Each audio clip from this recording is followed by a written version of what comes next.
Hello, I'm going to do the Capricorn daily energy, and this may or may not resonate with you. If it does, take what does. If it does not, leave what does not. Then it was not meant for you. It was meant for someone else. All right, we're going to start out with a crystal card.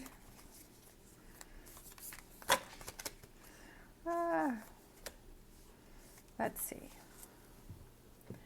So let's just take the ones. We'll take this.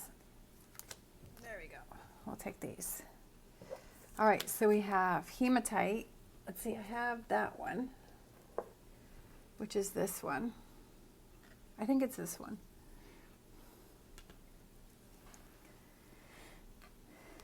All right, grounding, magnetic, pull and focus.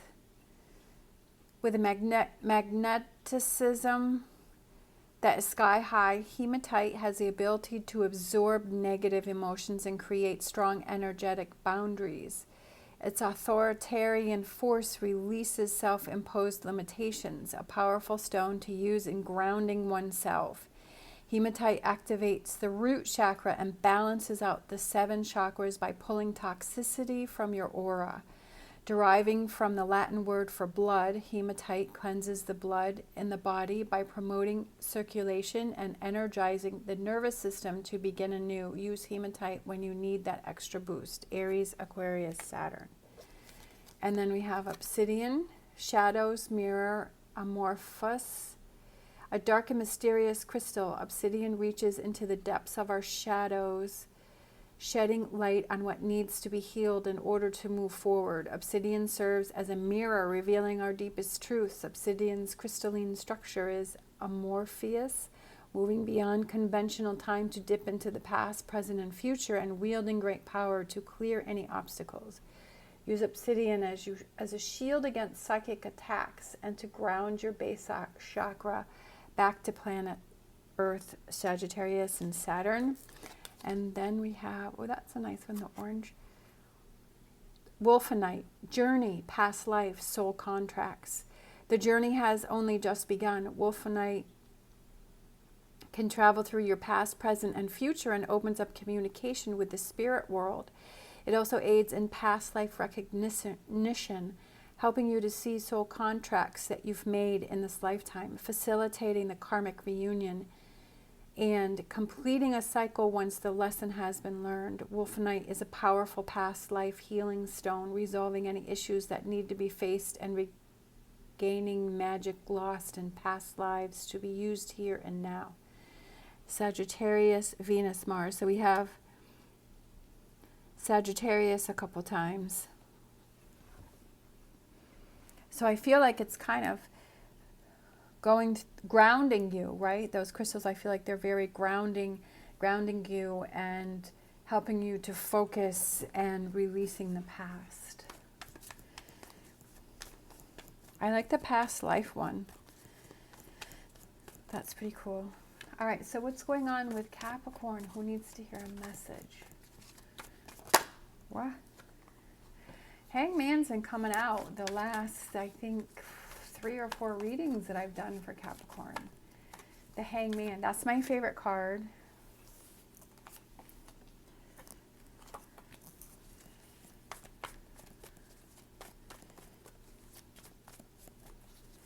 My first energy when I have those cards coming out is I feel like your 10 of Cups has changed. Your 10 of Cups isn't what you thought it was in the past. That in the past you thought it was going to be one particular way. And that you feel that in order for you to have achieved your 10 of Cups, it had to happen the way that you thought of it in the past. But I feel like your 10 of Cups has changed. That path has changed. It's a different direction. But I feel like that's better than what it was. Like it's because you've grown and because you've learned and because you've been through so much, like your trajectory has changed. But I don't feel that it's in a negative way. I feel that it's just different than what you were thinking, and I feel like that may be unsettling for you, and that may give you some sort of frustration, and maybe you're trying to get back to that 10 of Cups that you were thinking of before. But it's almost like you have to let go of that and follow this new path. But I feel like there's that frustration, and it's like, no, it has to be this way, it has to be that way. And I feel like with the Hangman, it's like being open to all possibilities, that this new path that you're on to reach this Ten of Cups is a good one, and I feel that it's better than what you were thinking. And I feel like it's you being open to that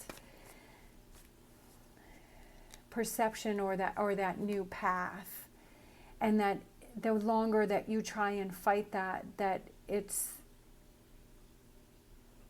may affect the outcome of things. Like if you keep trying to follow a path that, not being able to see, and if you keep trying to keep fighting for something that just isn't going to happen, that it's preventing you from the path that you were supposed to go on, right? And it's holding you back. It's holding you back from that direction, but you don't realize it because you're thinking, no, this is how it's supposed to be. But sometimes the universe likes to change things up, and it's being able to see that and see that this new path is actually a better one. But sometimes we can't see that because we have the blindfold on, and we're like, no, we have our blinders on, and we're like, no, this is how it has to be. But I feel like that's holding you back from reaching your true potential. It's holding you back from reaching your true potential because you're worrying about things that you don't need to be worrying. You're worried that it's not going the way that I thought it was going to go. Whatever the situation is, okay? I feel like this Ten of Cups is that goal, right? That you want to reach, whether it's a relationship, a job, a situation, like whatever that is. And that's your goal that you want to reach, but it's not what you were thinking. It's not happening. But there's a better path for you, but you have to be open to seeing things that way. And sometimes it takes us some time to be like, you know what, I guess I need to let that go, and it's not going to happen that way. And instead of fighting and being angry with that energy, it's like, okay, I'm going to go on this path, and it's not what I was thinking or I was feeling or what I was going to do, but I'm going to, the universe is pushing me in that direction, so I'm going to accept that, and I'm going to go, and I'm going to see what that has in store for me. And it's just being open to those things. Sometimes we don't even realize it. I mean, for example, me doing tarot cards, never did I think that I would be doing this, but the universe was kind of pushing me towards that. And I was watching, the tarot cards, and then I was getting my own deck, and then it just evolved into this. And I'm like, wow, this is so exciting and so fulfilling. Like I had, no idea that this is what was going to be happening, but I felt I had to open myself up to those opportunities and see, and not worry about it. And it has been worrying, yes. I mean, it's definitely something, I worry about. But when I let that go and I don't worry about it, like things just flow so much easier, right? And it's very rewarding. And that maybe it wasn't the Ten of Cups you were going after, right? It's the Nine of Pentacles that you're going after, because the Nine of Pentacles is all those rewards for that hard work, right? That it's different, but it's still the same, but it's different.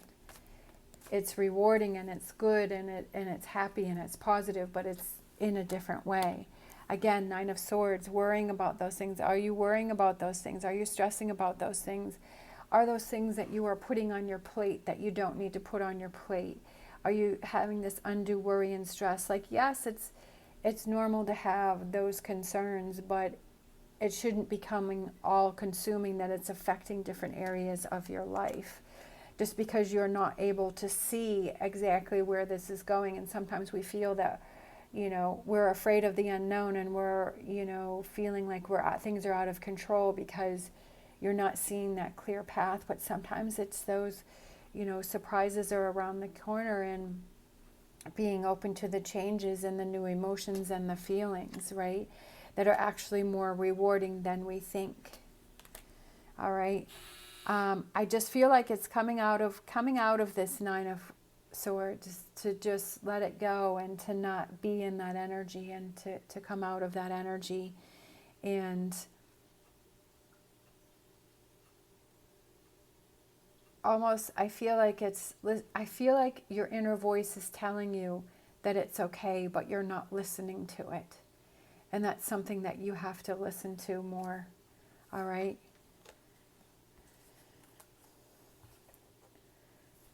Ace of Swords, new beginnings, new starts, new directions, new thoughts, right? New thoughts, right? New thoughts of, yes, well, I guess it's not the Ten of Cups I'm going after, it's the Nine of Pentacles, right? That's my direction, but it's still rewarding. New thinking, new truths, right? Being in touch with yourself. Letting go.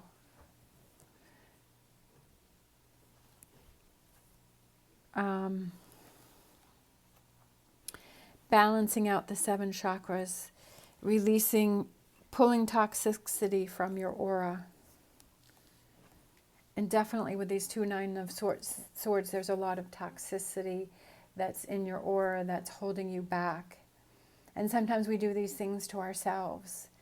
And you have to look and see, like, why is my brain doing this? Why is my brain keep putting these images? Why am I feeling insecure?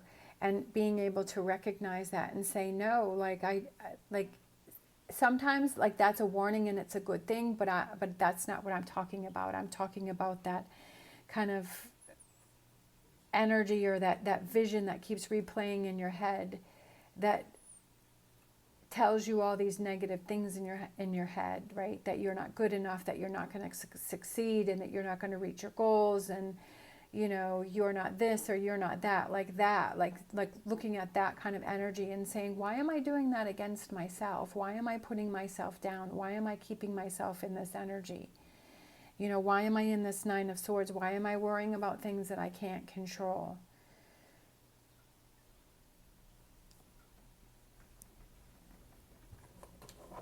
And then to look at that and see how you can change that perspective. But I feel like recognizing that that's what you're doing is the first step.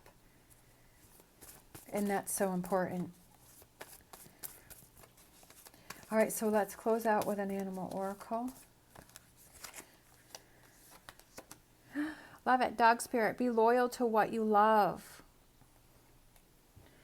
Be loyal to what you love.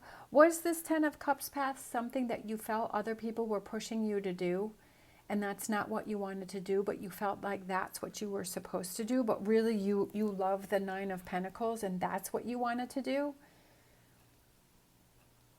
And that now it's time to be loyal to that and go after the Nine of Pentacles, right? Sometimes we feel like we're pushed in a direction that this is what we have to do, this is what we have to do, but our soul doesn't feel happy, it feels empty, it feels frustrated, it doesn't feel fulfilled. And when we let that go and then we pursue what it is, when we're loyal to what we love and what we want to do, we have happiness in that.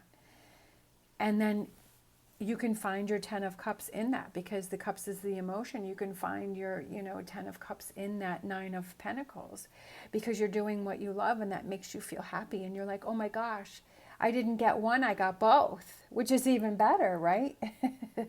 Having Nine of Pentacles and having the Ten of Cups, that you don't even have to decide, like it just, both of them come to you because you're being loyal to what you love, right? Fighting for what you love, fighting for what you want to do, right? All right, thank you so much for watching. As always, stay positive, stay safe, and I will see you next time.